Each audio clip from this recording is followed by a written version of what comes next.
Hey, everybody, this is Jake Thompson along with Jeff G, bringing you our first ever Fulcrum Focus podcast. We're super excited to have Dr. Milt Lowder and Dr. Brannon from Amplos joining us for this episode. And I think we'll just jump right in. Guys, tell us, when did y'all start Amplos and how has it evolved over time? Yeah, well, Jake and Jeff, thank you so much for having us. We've appreciated our partnership over the years with you guys. We are honored to be the first ever guest of the Fulcrum Focus podcast and look forward to today's conversation. And so, back to your question, I started the practice in 2006, actually completing my postdoc after I finished my graduate work at the University of Kentucky and really started at that time kind of a three levels of focus. We had a very clinical focus. We had an assessment practice and then a performance and sports psychology. I say we because it was only me at the time. And then I met Drew in 2008 at a sports psychology conference for licensed psychologists working within the realm of college athletics. He was doing some graduate work at Georgia. And then over time, it kind of merged and we really grew to a company called Synergy Group. That we kind of had a lot of people focusing on the clinical realm, a lot of people focusing on the assessment realm. And then Drew and I, probably 5 or 6 years ago, really made a decision to focus in this area of performance psychology, whether it's in the sports world, whether it's in the business world, whether it's in the medical field. And so Amplos really originated out of that focus to where starting 2020, we just really streamlined and narrowed our focus and narrowed our input into the field of performance psychology. And so I guess Amplos really was launched in 2020, and we've been focused ever since in helping optimize who people are and what they do. So both of you have had the good fortune of working with some highly successful college football teams of late. And Dr. Brannon, your relationship has been the one that's been most prominently in the news here recently. But can y'all talk to us about just some of the cultural similarities with high-performing athletic teams that you see, football programs, and also how you got started working with those programs? Yeah, so I think in both of our cases, some real humble beginnings with how those relationships got off the ground. Jeff, I'll mention kind of how things started for me at Georgia. Goes all the way back to, let's see, that would have been about 2006. And so I was a doc student there at the time, doing my PhD in clinical and sports psychology. And there was no history of really sports psychology services within athletics in Georgia. And so I happened to have an office as a research assistant in the same building where the swimming and diving took place at Georgia. And so I'm a pretty practical thinker, pretty pragmatic guy, just like, well, no place better to start than what's right below my feet. Right. And so I was like, I got to start somewhere. So I just started knocking on some doors and to put some context to it as well, swimming and diving at a lot of places, frankly, isn't a sport people get real excited about. It's very different at Georgia. So they have an incredible history of national championships. Their current head coach there has coached, I think, 6 Olympic Games. So it's a pretty big deal. It's kind of a fun place to begin. But that really started a relationship of me within athletics that dates over a decade now, and has looked very differently at different times, but eventually became, I guess, most recently 4 or 5 years ago, now in Greenville, started working with the football team in different capacities. And it just picked up steam and grew and grew and grew. And then it just so happens that this past year was the most entrenched and the most involved I've been. It was a good year to do that. It was, so the timing was great in that regard. It obviously was a heck of a season, a dream season for us in many ways. So that's a little bit about my history. But let me add into that, Drew, if I can. I think you want to laugh about that and say the timing was great, but I think one of the reasons you guys had so much success with this year, and one of the similarities, Jeff, is both head coaches of both programs are bought into the complete development of a culture, the complete development of a student athlete, where we want to make them better on the field and off the field. So one of the things Drew and I really believe in, and what we tell our players, if the only thing we ever do is make you a better football player, we failed you. And so what's been nice as Drew developed and gained the trust of Coach Smart and the coaches and the players to become an integral part of the process, to where Coach Smart understood what was creating separation. I think one of our favorite quotes, Bill Walsh said, the culture precedes the championship results. Champions behave like champions before they're champions.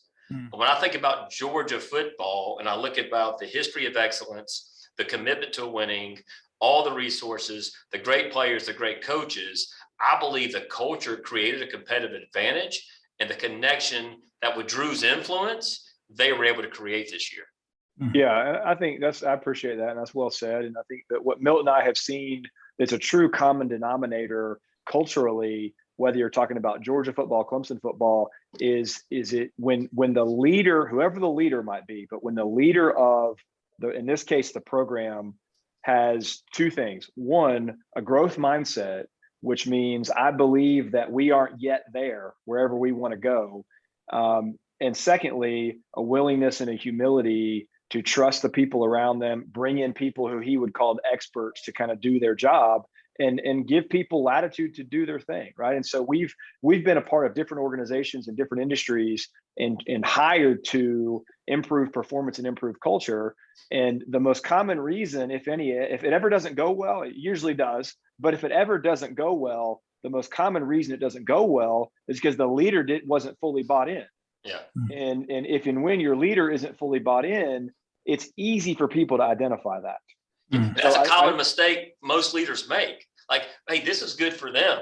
This is good for our team, but we work from the inside out. Our focus is to help you be your best, so then you can help other people be their best, so the whole organization can be its best. And so we challenge the leaders, but when the leader buys in and is willing to be vulnerable, willing to be human, willing to be curious, and willing to find a way, as Drew said, with that growth mindset to get a little bit better, it gives everybody else permission and some accountability to do the same. That's really interesting. I feel like that was the next thing on my mind or one of the things I wanted to ask. I mean, working with Georgia, working with Clemson in the football programs, those are high profile type positions. But you also work with a lot of businesses. I assume local businesses, maybe outside of the Southeast even. But what are some of the similarities? Jeff, we went global this year. Don't hold us back, man.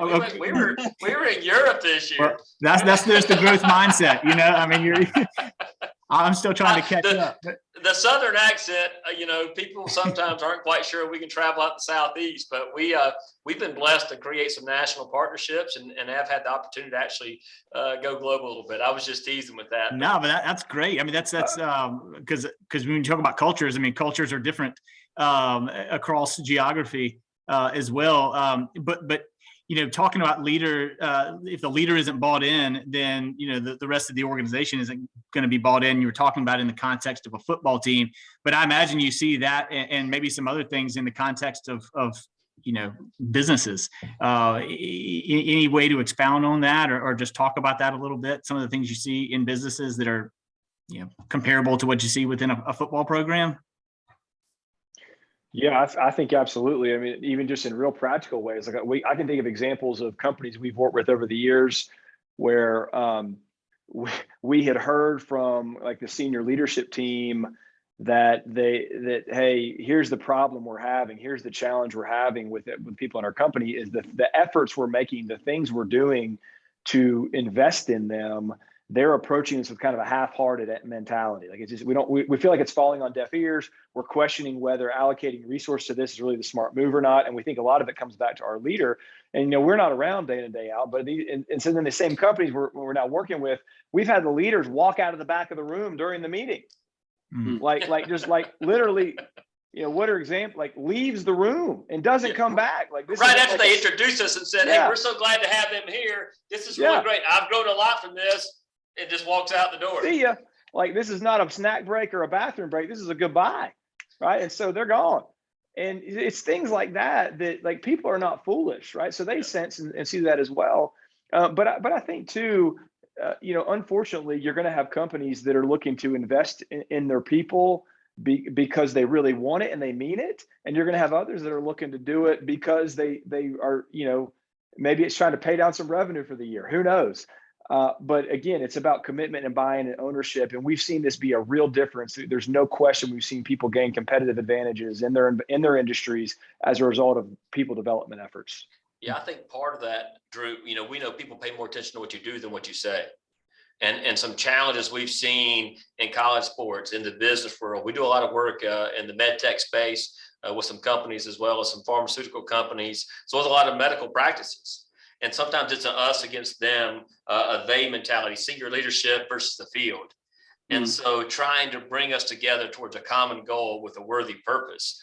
Those are some of the challenges. I think for maybe a lot of your audience, if they happen to be physicians in the room, the work that we've done in these organizations, sometimes it's really hard for physicians because they've always had the pressure to be the smartest, to have all the answers, to look out for everybody else. And it's so hard for them to give themselves permission to take care of themselves, to be vulnerable, to really focus on their own well-being. And so even in that field, it's really important to create a culture where it's okay to ask for help, and it's okay to understand what are the variables that are present when I'm at my best. What are the variables that are present when we were at our best? And so there's accountability to here's who you are, and I care about you, and I'm invested in you, and I want you to be your best, not only for work, but for the people that matter most to you. And as Drew said, when you can sense the commitment from that leader, it can change and transform a culture. Yeah, and I'll mention this too real quick, just to finish that. And this is especially true, I think, in the medical world that we've seen repeatedly. Is one of the biggest things that differentiates both well-being and performance in the medical space is those organizations that are willing to play offense instead of just defense. Yes. And what I mean by that is like, are we going to be proactive, and are we going to have a systematic, deliberate plan of how we resource and support and care for our people? Or are we just going to play defense all the time, where if and when something blows up and we see signs of burnout, or we see that people are leaving and we can't retain our people, or we do a culture survey and it's like, oh man, this is really, really bad. So now we're going to kind of jump in the ring and do something. And if you look at the data on this across, internationally, it's not just about the US, what we call best practice organizations. The reason an organization becomes a best practice organization is they play offense when it comes to performance psychology and people development. They aren't sitting kind of on their heels hoping for the best. They have a plan. So again, particularly in the medical space, I think one of the best things that organizations in that industry can do is be proactive and have a plan for how you're going to care for your people.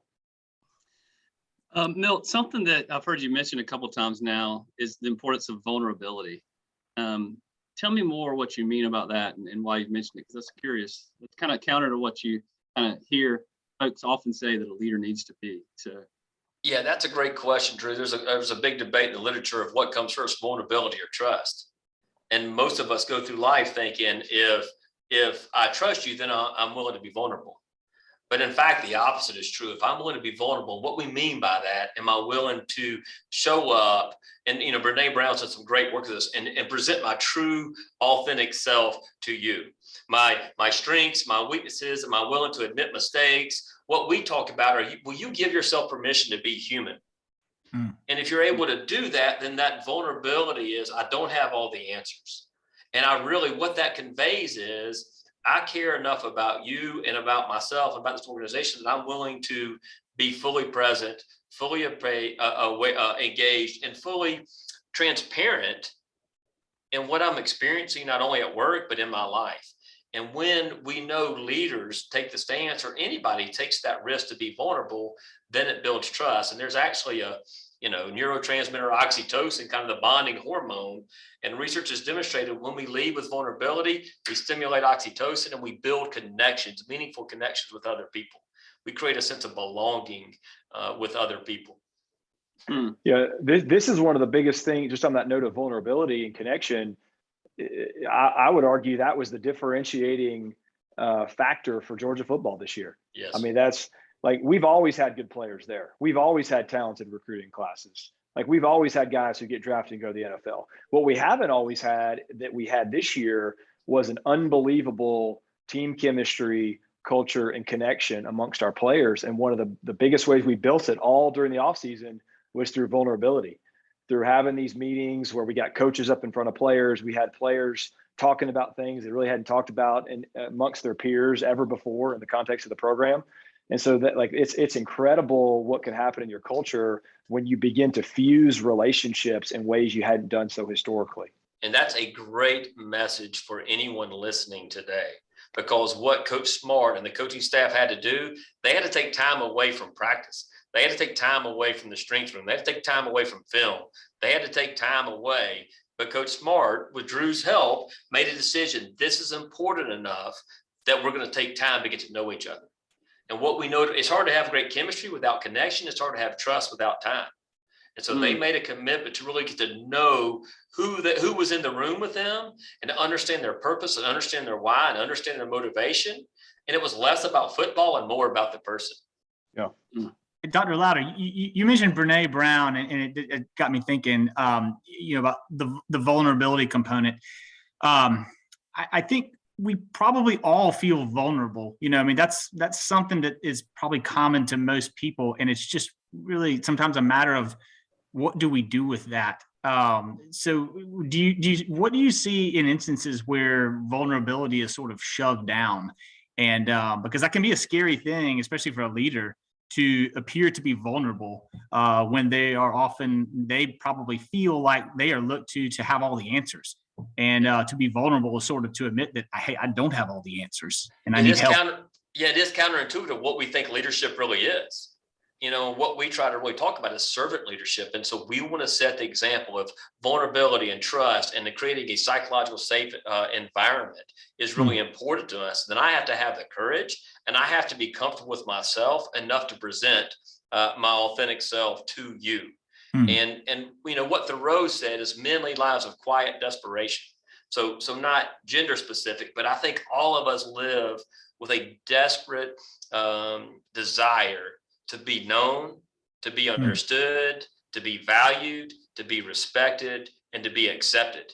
And so we live with the fear of, if I really show them my true self, if I really show my weaknesses, then I'm not going to be respected. I'm not going to be included. And so we are scared to be vulnerable because we don't want to be exposed. And abandoned, I guess. Yes. Yeah. So it sounds like vulnerability is key. What are some other things that y'all have discovered and that are instrumental in developing, growing, retaining talent in the organizations you've worked with? Another one I would put on the short list, Jake, would be self-awareness.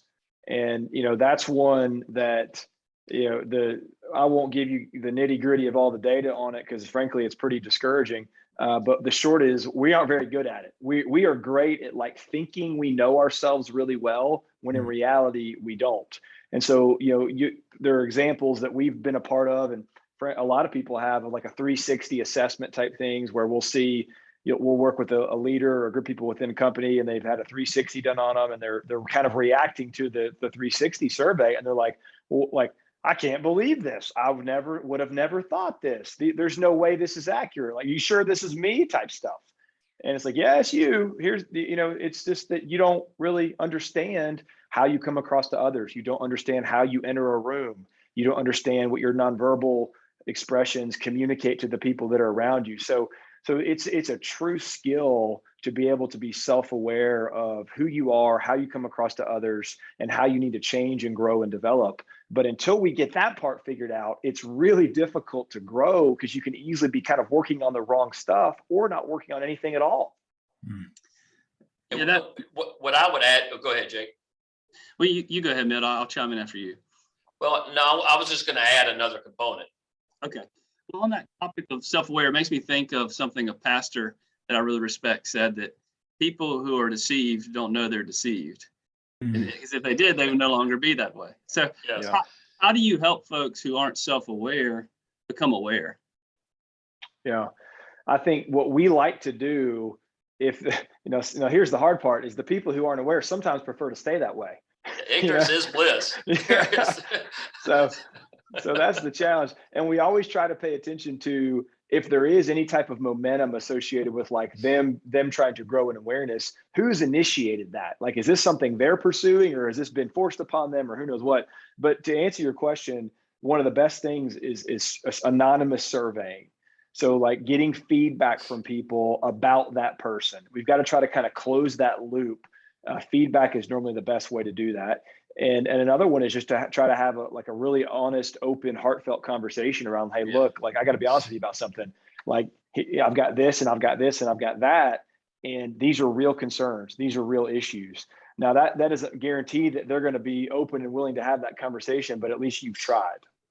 And I think back to creating a right relationship with someone, I think one of the best questions you can ask, and I often ask myself, is where's that gap that exists between who you are and who you want to be? So you're telling me this is a picture of who you want to be and how you want to be. But what I keep hearing, what I keep seeing is this. So help me understand, how do we narrow that gap between who you are and who you want to be? Man, that's great. I had this question in my mind centered around this term that we hear in our industry called head trash. That it's probably not specific to those in sales. I mean, Jake, as a golfer, I played baseball growing up, which is a sport where you're doing really, really well if you succeed 30% of the time. So you have to be pretty comfortable with failure. But what do y'all think when y'all typically hear that term? First, a highly clinical term, diagnosed. I think it's in our diagnostic manual for like has head Greek, trash, isn't right? it? Is it? I think so. It's really, I think, the foundation of how we try to initiate change. There's an old proverb that says, "As you think, so you are." So your thoughts, and cognitive psychology has demonstrated, precede how you act and how you feel. And so our thoughts and the way our brains are created are to protect us. So 70% of our thoughts tend to be automatic and negative because our brain was created to protect us from threats.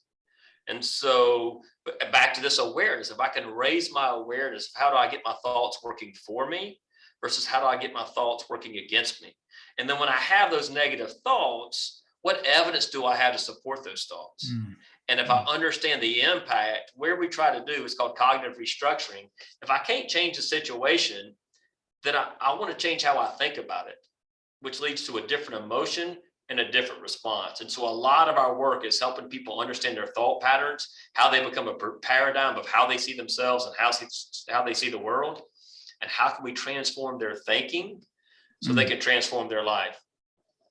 Yeah, just two follow-up thoughts to that. One would be this. To kind of build on what Milt's saying, over the course of our lifetime, we will say more words to ourselves than we will say to anybody else, by an exponent of who knows how many. So let's choose those words wisely, right? And then secondly, there's a really interesting kind of example. You can't really do it, but one of my mentors told me this years ago, is if you could imagine, so we've all been to the grocery store, right? And so you go to the grocery store and they're scanning your items there. And each time they scan an item, that receipt or the paper spool with the receipt on the cash register spools off little by little by little with each item that goes across there, your bread, your peanut butter, or whatever.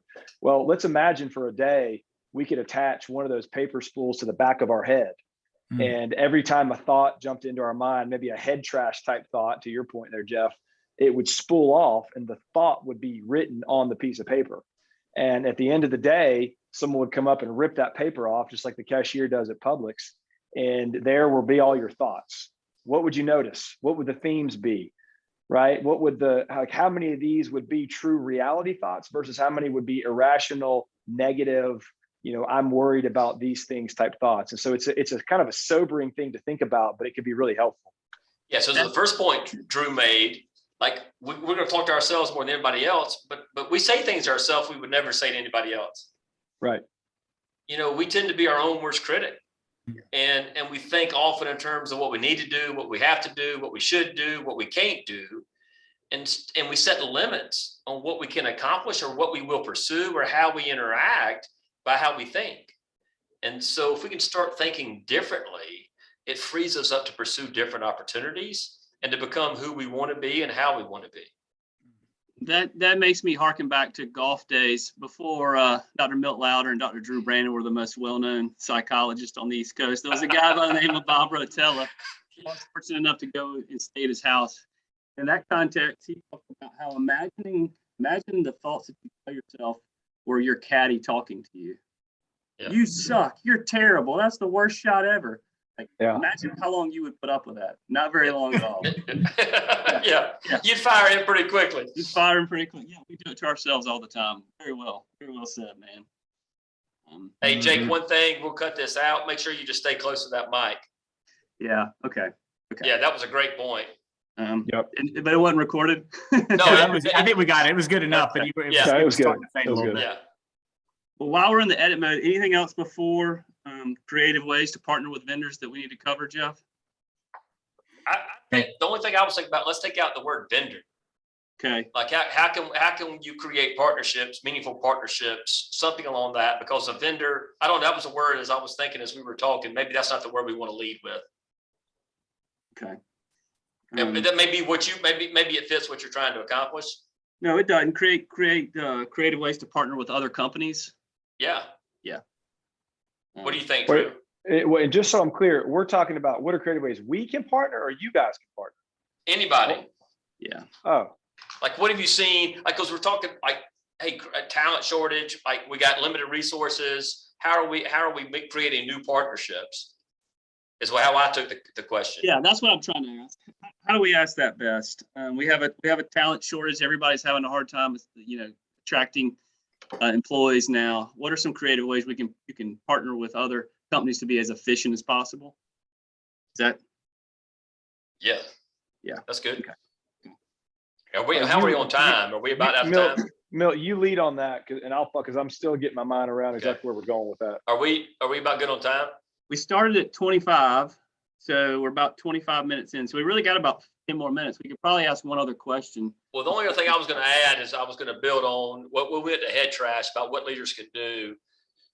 We've kind of lost that momentum now. I was thinking about just vision, creating the importance of vision, the importance of clarifying purpose, of having consistent values. So you're attracting people who buy into your vision, buy into your organization. But I don't know how that fits. Jeff, that's good. Why don't you guys as a follow-up to the head trash, and then we'll close with partnering with other companies. All right. Okay. All right. So just as a follow-up to the head trash comment or question, what are you seeing? What are you seeing leaders do in terms of attempting to attract and retain talent these days? I mean, obviously, there's a lot of functional things that are probably happening, but anything kind of outside of that realm that you can think of? Yeah, I think the best leaders and the best organizations, what they do really well is they spend a lot of time thinking about their purpose and thinking about their vision. And then they communicate that vision on a consistent basis, internally and externally. As Simon Sinek said, people don't buy what you do, they buy why you do it. So we think about in a really tight labor market, how are we attracting talent? How are we retaining talent? It's important for people to understand your vision. It says in Proverbs, where there is no vision, the people will perish.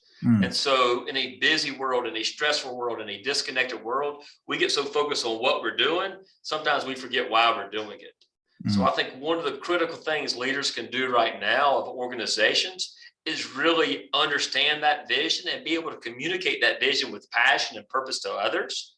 So you're not only attracting people that are already buying into your vision, you're retaining that talent. In fact, Coach Swinney says his most important job at Clemson is to set the vision and maintain the culture, meaning he's clarifying the vision. The players and the staff and the coaches have taken ownership of the culture, and he just has to maintain it. That's And I great. would one thing to add to that too, Jeff, these leaders are willing to play the long game. Like you got to play the long game, and it's easy. Everybody can come up with a reason, today to not do this thing we were talking about doing, because instead we've got to do this, right? What's become that well-known phrase of tyranny of the urgent. Like we got to play the long game and be willing to allocate time and resources and effort toward growing our culture, growing our people. I mean, the best example that I can give you is in the national championship game, 2 weeks ago today, we had a play late in the second half where we had a miscommunication. One of our inside linebackers just made a mistake.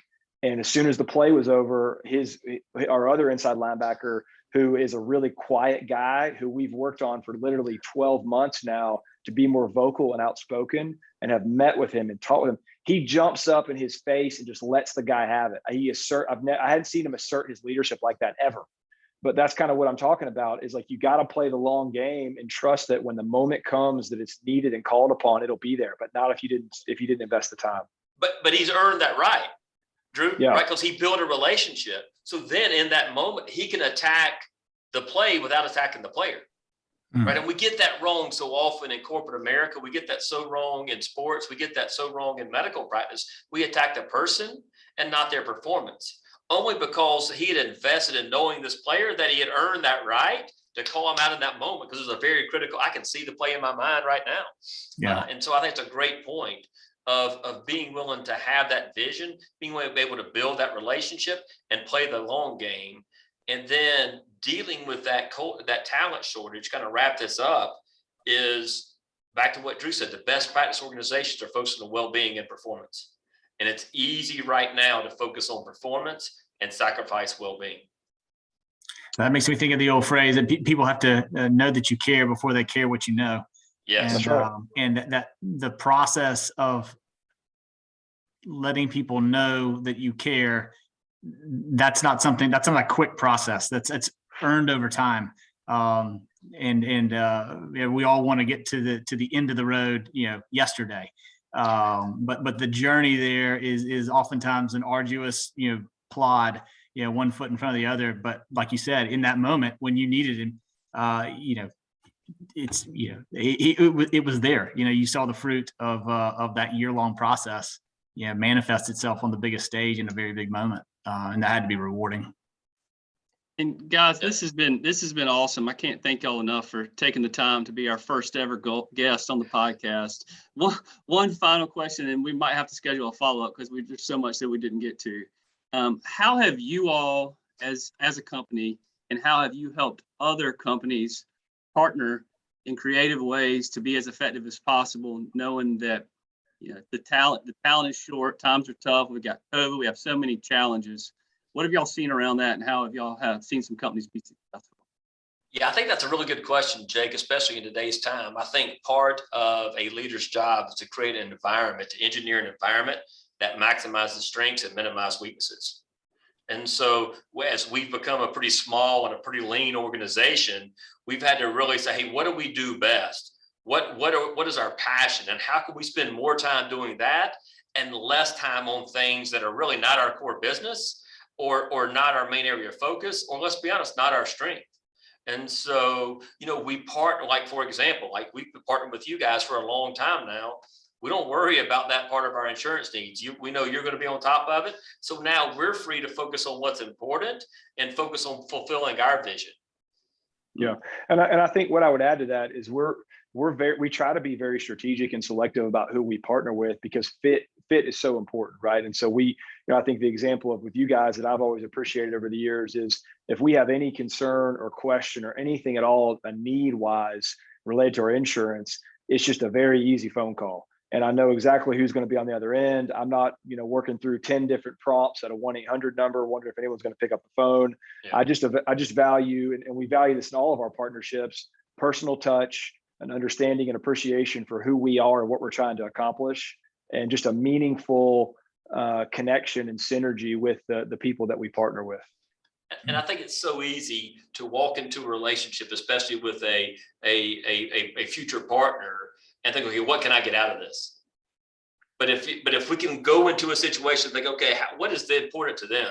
What are their goals? What are their interests? And then how can we come together on some common ground based on what's important? I think that's a really good way to lead, to be interested instead of interesting.